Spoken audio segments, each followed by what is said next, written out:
Mes chers frères et sœurs, le thème de notre khutbah aujourd'hui est un message qui sort du cœur à toute la communauté de Muhammad sallallahu alayhi wa sallam.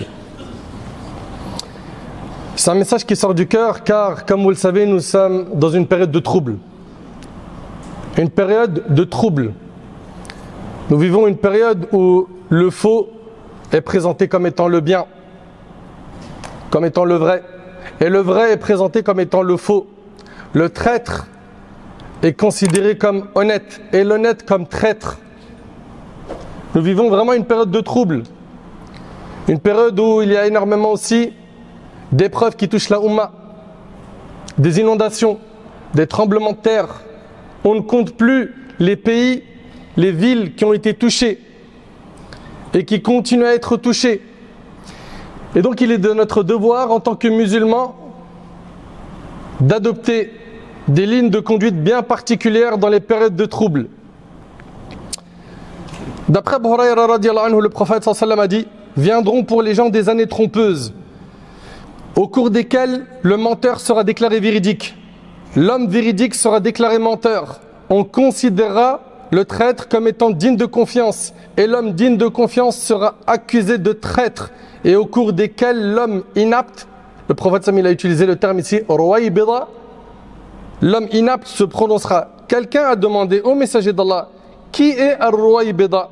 Le prophète sallallahu alayhi wa sallam répondit: l'homme vil, doté de peu de science, qui se prononcera dans les affaires du peuple. Et c'est rapporté par l'imam Ibn Majah. Et on vit cette époque. Et dans ce climat électrique où on est touché par plein de maux, que ce soit les épreuves des tremblements de terre qui touchent nos frères, qui touchent nos sœurs, les inondations, les ouragans, l'islamophobie, etc. Il est important de rappeler aux musulmans et aux musulmanes qu'il ne faut pas perdre espoir en Allah subhanahu wa ta'ala et qu'il faut continuer à œuvrer dans le bien et à construire. Comme vous le savez, cette vie n'est pas stable. Cette vie contient du bon et du mauvais, des moments de joie et des moments de tristesse. Et l'espoir est un moteur qui aide à surmonter les épreuves. Ce qui pousse un commerçant à voyager et à prendre des risques, c'est son espoir de gagner de l'argent. Ce qui fait qu'un étudiant veille à réviser et à faire beaucoup d'efforts, c'est son espoir de réussir son année. Ce qui fait aimer au malade ces médicaments amers qu'il prend, c'est son espoir de guérir. Et ce qui encourage le croyant à délaisser ses passions illicites, à obéir à Allah, à tenir dans les moments de trouble, c'est son espoir d'obtenir sa satisfaction et son paradis. Comprenez que l'espoir est très important dans la vie d'un musulman. Une vie sans espoir est une vie très dure. Et notre thème aujourd'hui avec l'aide d'Allah tabarak wa ta'ala va tourner autour de 4 points. 1. L'interdiction de désespérer. Et dans ce point, on va voir que la vie est pleine d'épreuves. Deuxième point, l'importance de l'espoir dans la vie. Troisième point, les sources d'espoir chez le musulman. Et quatrièmement, ça sera une conclusion. Premièrement, mes chers frères, mes chères sœurs, sachez que désespérer d'Allah tabarak wa ta'ala, c'est un grand péché.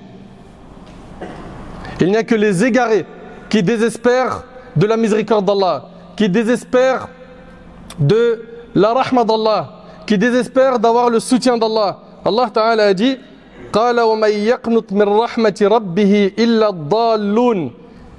et qui désespèrent de la miséricorde de son Seigneur, sinon les égarés. Il n'y a que les égarés qui désespèrent de la rahma d'Allah, du soutien d'Allah. Les savants sont unanimes sur le fait que le désespoir est un grand péché. Même si on vit des temps très durs, on n'a pas le droit de désespérer. Le désespoir est une cause de la corruption du cœur.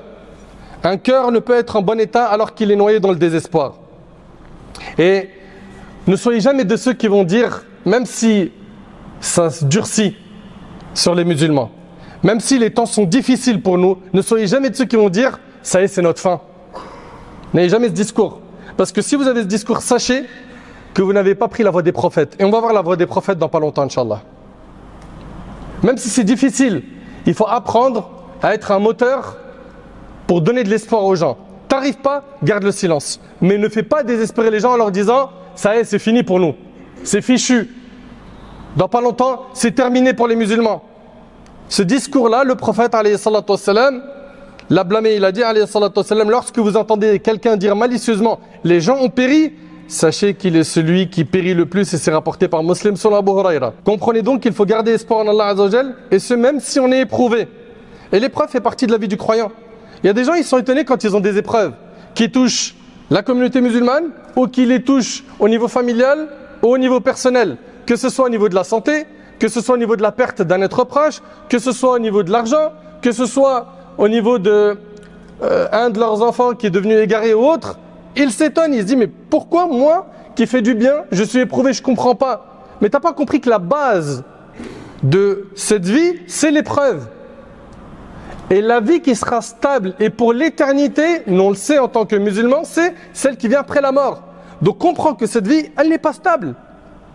Elle ne l'a jamais été pour les plus aimés d'Allah, à savoir les prophètes.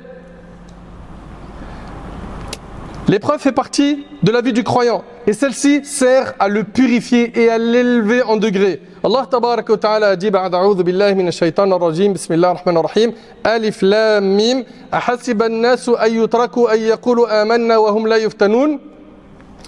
Allah ta'ala il dit alif lam mim. Est-ce que les gens pensent qu'on les laissera dire nous croyons sans les éprouver? Tu crois? Tu seras mis à l'épreuve. Allah ta'ala il dit, Allah Azza wa Jalla nous dit am hasibtum an tadkhulul jannata wa lamma ya'tikum mathalul ladhina khalaw min qablikum massathumul ba'sa'u wad-dharra'u wa zulzilu hatta yaqula ar-rasul wal ladhina amanu ma'ah mata nasrullah ala inna nasrallahi qarib. Allah il dit pensez-vous entrer au paradis alors que vous n'avez pas encore subi des épreuves semblables à celles que subirent ceux qui vécurent avant vous? Vous pensez que vous allez rentrer au paradis? Allah subhanahu wa ta'ala nous dit, vous pensez que vous allez rentrer au paradis sans vivre les mêmes épreuves de ceux qui nous ont précédés? Misère et maladie les avaient touchés. Et ils furent secoués jusqu'à ce que le messager et avec lui ceux qui avaient cru se fussent écriés quand viendra le secours d'Allah.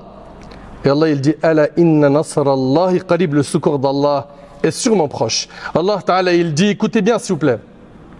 لا تبلون في أموالكم وأنفسكم ولا تسمعن من الذين أوتوا الكتاب من قبلكم ومن الذين أشركوا أذى كثيرا وإن تصبروا وتتقوا فإن ذلك من عزم الأمور. Certes, vous serez éprouvés dans vos biens et vos personnes.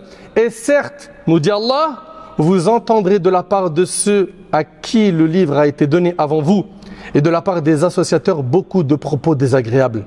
Vous allez entendre des paroles qui vont vous déplaire. Et qu'est-ce qu'Allah dit par la suite? Mais si vous êtes endurant et pieux, voilà les solutions coraniques. Mais si vous êtes endurant et pieux, voilà bien là, voilà bien la meilleure résolution à prendre. Le prophète alayhi salatu wassalam, dans le hadith de Anas, il a dit quand Allah veut du bien de son serviteur, il lui accélère son châtiment dans ce bas monde. C'est-à-dire quoi il lui accélère son châtiment dans ce bas monde? Il le sort d'une épreuve à une autre. Tu es sorti de l'épreuve de la santé, maintenant c'est l'épreuve de famille. Tu as fini l'épreuve de famille, maintenant c'est l'épreuve du travail. Tu as fini l'épreuve du travail, maintenant c'est telle autre épreuve, etc., etc. Quand Allah veut du bien de son serviteur, il lui accélère son châtiment dans ce monde. Et quand il veut du mal de son serviteur, il s'abstient de le châtier pour sa faute jusqu'à ce qu'il en reçoive sa punition entière le jour de la résurrection. Le prophète a dit aussi, la grandeur de la récompense va de pair avec la grandeur de l'épreuve. Allah le Très-Haut, quand il aime les gens, il les éprouve. Vous entendez? Allah il éprouve que les gens qu'il aime. Vous allez me dire mais comment ça? Il y a des gens qui ont des épreuves et ils sont loin d'Allah.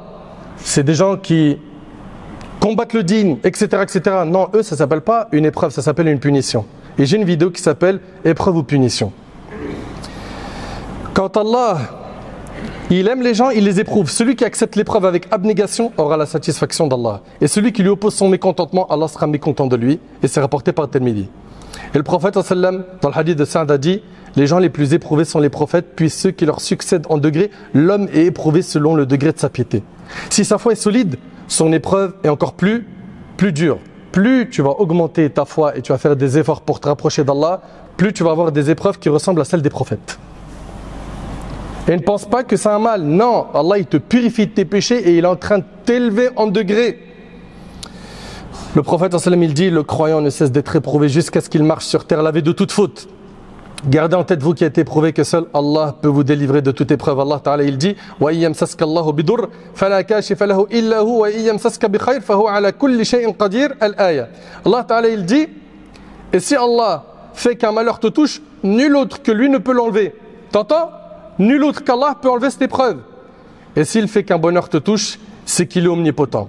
Ibn Abbas radiyallahu anhu a dit sur cette parole, Hasbunallah wa ni'mal wakil. Allah nous suffit et quel bon défenseur. C'est la formule prononcée par Ibrahim alayhi salam quand il a été jeté dans le feu. Il a dit quoi? Écoutez bien ce qu'il a dit. Allah nous suffit et quel bon défenseur. Jibril alayhi salam, il lui a dit, est-ce que tu as besoin de mon aide avant qu'il soit jeté dans le feu? Il lui a dit, Allah me suffit. Ça, c'est la pleine confiance en Allah tabaraka wa ta'ala. Il faut qu'à notre tour, on apprenne à avoir confiance en Allah de la même manière. Et cette parole a été prononcée par le prophète sallam quand on lui a dit, les gens ont mobilisé des masses contre vous, craignez-les. Regardez la suite du hadith, cela augmente à leur foi. Allahu Akbar. On a dit aux musulmans, ils se sont mobilisés contre vous, ayez peur d'eux. Ça a augmenté leur foi et ils ont dit Hasbunallah wa ni'mal wakil, et c'est rapporté par Al-Imam Al-Bukhari. C'est-à-dire quoi? C'est-à-dire que cette annonce qu'il y avait des gens qui se réunissaient contre eux les a fortifiés. Les a gardés fermes dans leurs convictions, dans leur foi. Et sachez une chose, nous sommes dans la fin des temps. Et plus le temps passe, plus la pratique de la religion sera difficile. Et plus ceux qui vont s'accrocher à la religion, on va les voir comme étant des extraterrestres. Et ça, le prophète sallam, il a dit, à ses débuts, l'islam était étranger et c'est ainsi qu'il redeviendra un jour. Autant qu'à ses débuts. Et il a dit, Touba lil ghuraba. La bonne récompense, la bonne nouvelle sera accordée à qui? Aux étrangers. Et on a dit au prophète sallam, qui sont ces étrangers? Il a dit ceux qui s'attacheront à la vertu, c'est-à-dire à la piété, à la religion, lorsque les gens seront corrompus. Donc même si autour de toi, tu as des nombres incalculables de gens qui ne veulent plus adorer Allah, qui se moquent de la religion, qui considèrent la religion comme un jeu, un amusement, toi, continue à adorer Allah sérieusement comme tu le fais et excelle dans tout ce que tu entreprends. On demanda au prophète alayhi salatu wassalam, qui sont ces étrangers? Il a dit ceux qui s'attacheront à la vertu lorsque les gens seront corrompus. Et subhanallah, le prophète alayhi salatu wassalam a dit l'adoration d'Allah en période de trouble, il a dit ça équivaut à une émigration me rejoignant. Subhanallah, c'est comme si tu avais fait la hijra pour rejoindre le prophète sallam et vivre avec lui à Médine. Allahu Akbar. Le prophète sallam a dit également en ce sens que viendra un temps où la condition de celui qui voudra rester ferme sur sa religion sera comparable à celle d'un homme qui tient une braise dans la paume de sa main, et c'est rapporté par Tirmidhi. Et on y est. Aujourd'hui, pour tenir à notre religion, c'est devenu difficile. Il y en a même certains, quand ils sont avec des membres de leur famille, ils n'arrivent même plus à blâmer le blâmable tellement le blâmable est devenu la norme. C'est vrai, c'est pas vrai? Ils sont tout petits. Ils ont honte de dire je ne peux pas faire comme vous parce que c'est haram, ou c'est une bid'a, c'est une innovation. Ils sont petits. Ne soyez pas de cela. Parce que si vous délaissez l'amr bil ma'ruf et nahy anil munkar, le fait d'ordonner le bien et interdire le mal, qui le fera? Et comment est-ce qu'on changera les choses si on n'ordonne pas le convenable et on n'interdit pas le blâmable? Une braise de feu. T'as vu l'image? Subhanallah. Et le prophète sallam a dit, il y aura certes après vous des jours de patience. Celui qui à cette époque-là s'accrochera à ce sur quoi vous êtes, c'est-à-dire quoi? La voie des compagnons et du prophète sallam. Celui qui à cette époque s'accrochera à ce sur quoi vous êtes aura la récompense de 50 d'entre vous. Ils ont dit, ô messager d'Allah, ou d'entre eux? 50 personnes. Parmi nous ou parmi eux? Il a dit, plutôt parmi vous. Et c'est rapporté par Tabarani. C'est-à-dire s'accrocher à la religion d'Allah. Quand c'est difficile, tu as la récompense de 50 compagnons du prophète Mohammed alayhi salatu wassalam. Tenez bon mes chers frères, tenez bon mes chères sœurs. Et l'espoir, et là on arrive au deuxième point, l'importance de l'espoir dans la vie du musulman. L'espoir est très important et il n'a jamais quitté le prophète sallam ni les prophètes. Ils ont toujours donné espoir à ceux qui les entouraient. Le prophète sallam, quand il a ordonné aux compagnons d'aller faire la hijra, leur émigration à Al-Habasha en Abyssinie, qu'est-ce qu'il leur a dit? Avec certitude, il leur a dit Tafarraqu fil ard. Il leur a dit dispersez-vous sur la terre, Allah vous réunira. Il leur donne espoir.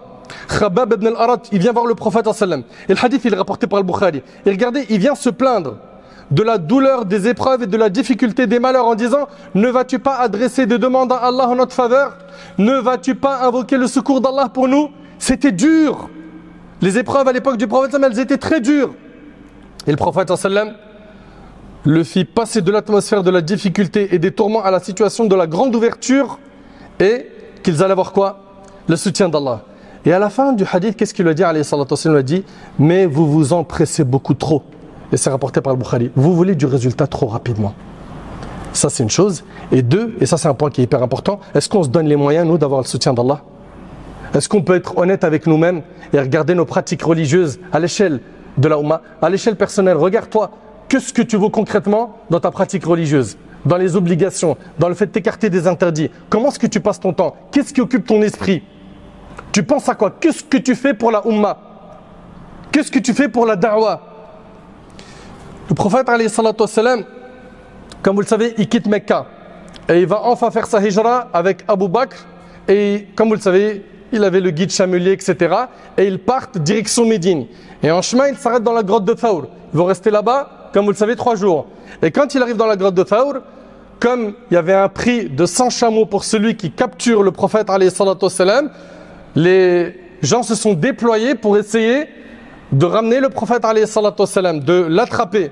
Et le prophète, sallam, il va se réfugier dans la grotte de Thawr en compagnie de son compagnon Abu Bakr as-Siddiq radiyallahu anhu. Et à un moment donné, les Qurayshites, les Mecquois vont se rapprocher du périmètre où est le prophète sallam jusqu'à ce qu'Abu Bakr va avoir peur. Et il va dire au prophète sallam que s'ils font un pas de plus, ils vont nous voir. Et le prophète sallam, à ce moment-là, subhanallah, je ne sais pas si vous réalisez, il est recherché par Quraysh, par les Mecquois. Ils le veulent vivant ou mort. Ils le veulent à tout prix. Et là, qu'est-ce qui se passe? Le prophète, il a le cœur rempli d'espoir et de confiance en Allah. Il lui dit: que penses-tu de 2 personnes? Allah, il est avec eux. Allah, il est avec nous. N'aie crainte. Quelle crainte as-tu? Répondit le prophète au sujet de 2 personnes dont le 3e compagnon est Allah.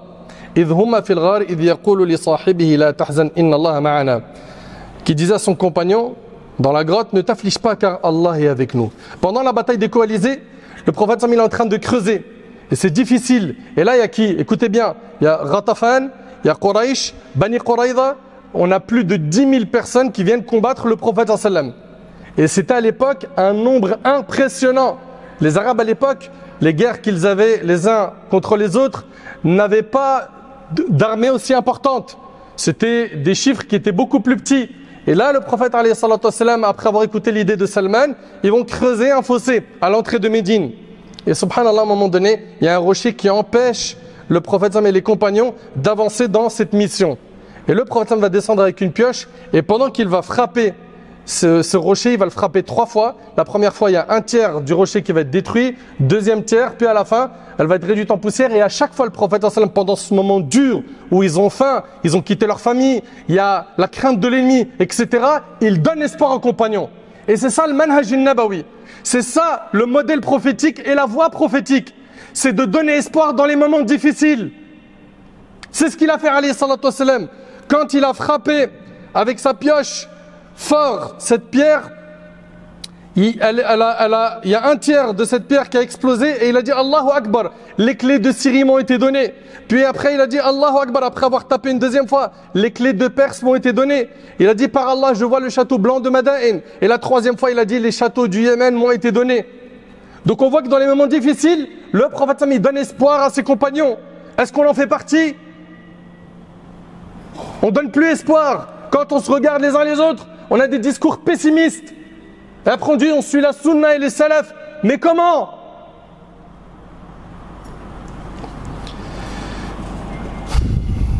Et je rappelle une chose.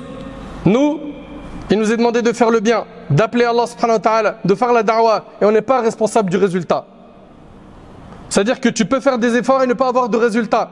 Si tu en as, Allahumma lakal hamd. Tu en as pas, tu ne seras pas puni par Allah yawm al-qiyamah. Et surtout que le prophète Sami nous a annoncé qu'il y a des prophètes le jour du jugement, le prophète il va venir yawm al-qiyamah et personne ne l'a suivi.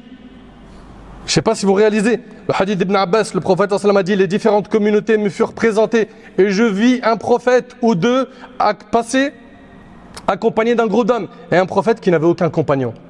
C'est-à-dire il y a un prophète le jour du jugement, il va venir, il a été suivi par personne. Est-ce que vous pensez qu'il va être puni? Absolument pas. Car son devoir c'est celui de la transmission, établir et pas de changer les cœurs des gens. Tout comme toi et moi, quand on fait la da'wah, quand on prêche, moi quand je suis sur ce minbar, j'ai pas de pouvoir sur vos cœurs. Moi, je suis là que pour vous rappeler les textes d'Allah et du prophète sallam. Celui qui guide, celui qui change les gens, c'est Allah. Le prophète Ibrahim n'a jamais perdu espoir. Il est devenu âgé et il n'avait toujours pas eu d'enfant. Et qu'est-ce qu'il a dit? Il a dit Rabbi habli min as-salihin. Seigneur, fais-moi don d'une progéniture d'entre les vertueux. Et Allah, il a accepté et il a donné qui? Ismaïl et Ishaq. Est-ce qu'il a perdu espoir? Jamais. Le prophète Moussa alayhi salam, il est poursuivi par Pharaon et son armée. Et ça y est, ils sont devant la mer. Il y a l'armée derrière et en face il y a la mer. Et le peuple de Moussa lui dit Inna la mudrakoun, on va être rattrapés. Et Moussa il leur dit Kalla inna ma'a rabbi sayahdin. Il leur dit jamais. J'ai avec moi mon Seigneur, il va me guider. Et qu'est-ce qui s'est passé? La mer s'est séparée en plusieurs chemins et tout ça vous le connaissez. Est-ce que Moussa alayhi salam il a perdu espoir alors qu'il avait un immense tyran derrière lui avec son armée? Non. Également le prophète Yaqub alayhi salam il a perdu Youssouf. Vous savez très bien, vous connaissez son histoire quand il a été jeté dans le puits. Puis plus tard, qu'est-ce qu'ils ont fait? Ils ont pris son fils Benyamin.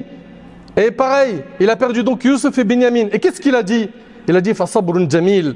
Asa Allahu an ya'tiyani bihim jami'a. Innahu huwa al-alim al-hakim. Peut-être qu'Allah me les rendra tous. C'est lui, le savant, le sage. Il a gardé espoir en Allah. Le prophète Ayyub alayhi salam, il a perdu sa famille, c'est bien. Il a perdu sa santé. Allah subhanahu wa ta'ala lui a rendu. Il a gardé espoir en Allah subhanahu wa ta'ala.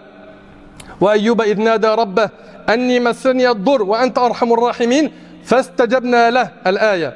Et Ayyub, quand il implora son Seigneur, le mal m'a touché, mais toi tu es le plus miséricordieux des miséricordieux, nous l'exaucâmes, enlevâmes le mal qu'il avait, lui rendîmes les siens, et autant qu'eux, avec eux par miséricorde de notre part, et en tant que rappel aux adorateurs. Le prophète Yunus alayhi salam, il a été avalé par le poisson, et il est dans les ténèbres du ventre du poisson, de l'obscurité de la nuit et de la mer. Et Allah tabaraka wa ta'ala l'a sauvé ou pas de cette épreuve? Il a gardé espoir en Allah tabaraka wa ta'ala. Mes chers frères, mes chères sœurs, comprenez une chose. L'humain, de par sa nature, aime les bonnes nouvelles et cela le rassure. La bonne nouvelle est une source d'énergie. Par contre, faire fuir les gens par des discours pessimistes, cela fait naître le désespoir. Et le prophète alayhi salatu wassalam, il a dit, enseignez, facilitez et ne compliquez pas les choses. Annoncez la bonne nouvelle et ne faites pas fuir les gens. Et si l'un d'entre vous se met en colère, qu'il se taise, rapporté par Bukhari et Muslim.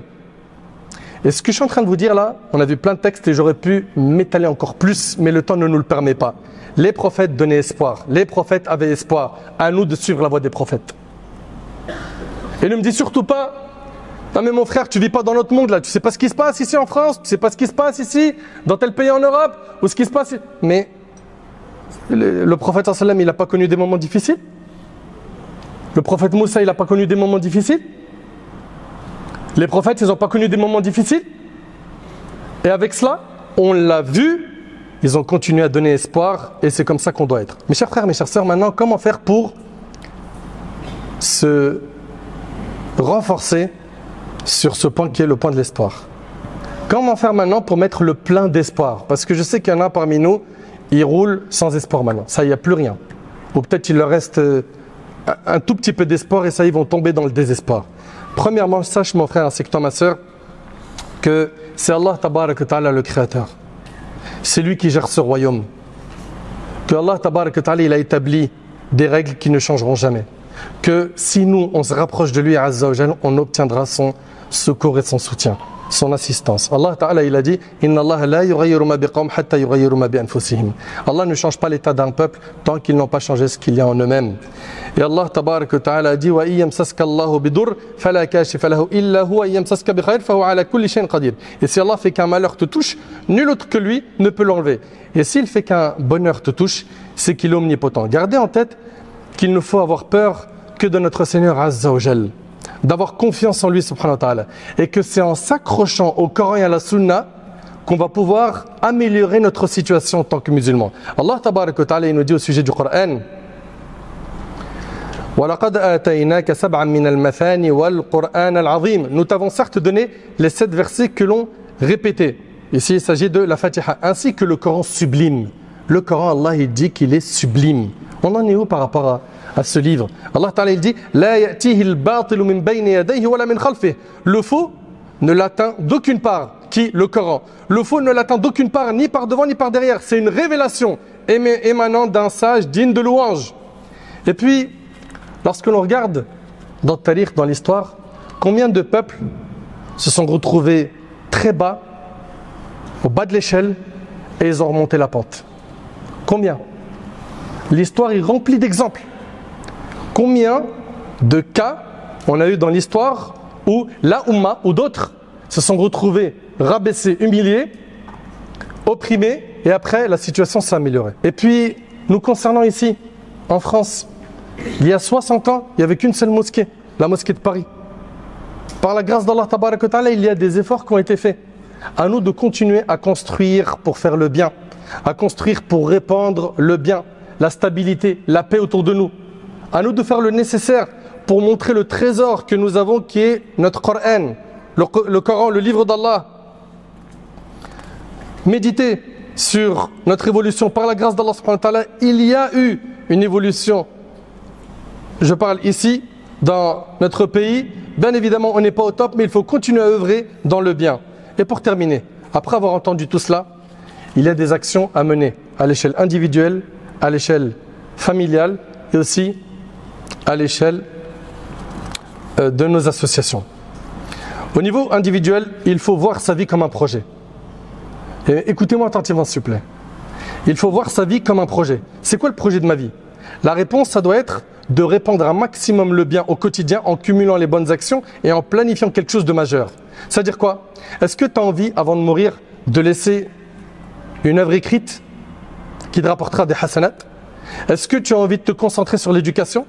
Est-ce que tu as envie de faire des belles sadaqa jariya ou d'enseigner, d'éduquer et d'avoir donc la récompense de ilmun nafi' yuntafa' bih? Est-ce que tu veux te concentrer sur la résolution d'un problème de société? Bref, quelle est ma contribution à moi personnellement dans ce monde afin de plaire à Allah Azza wa Jal? D'après Anas radiyallahu anhu, le prophète sallallahu alayhi wa sallam a dit: si l'heure a lieu et que l'un de vous a un petit palmier à planter dans sa main, s'il peut le planter avant qu'elle n'ait lieu, c'est-à-dire le jour du jugement, qu'il le plante. Et c'est rapporté par l'imam al-Bukhari dans l'Adab al-Mufrad. C'est-à-dire œuvre jusqu'à ton dernier souffle. Ok?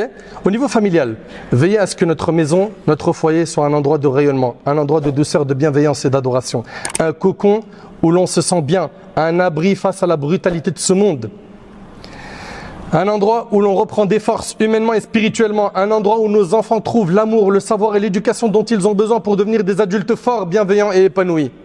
Au niveau collectif, nos associations doivent saisir ce moment historique comme une opportunité unique. Et écoutez attentivement ce que je vais dire. Et j'aimerais, s'il vous plaît, Allah yabarik fikum, que vous soyez sages et intelligents. Il faut transformer l'épreuve et les pressions qu'on subit en opportunités.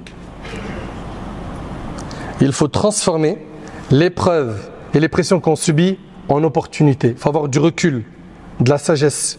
Il faut qu'on s'unisse, qu'on s'organise. Pourquoi? Pour continuer à propager le bien autour de nous. Nos associations doivent être professionnelles et en conformité sur le plan comptable, juridique, opérationnel.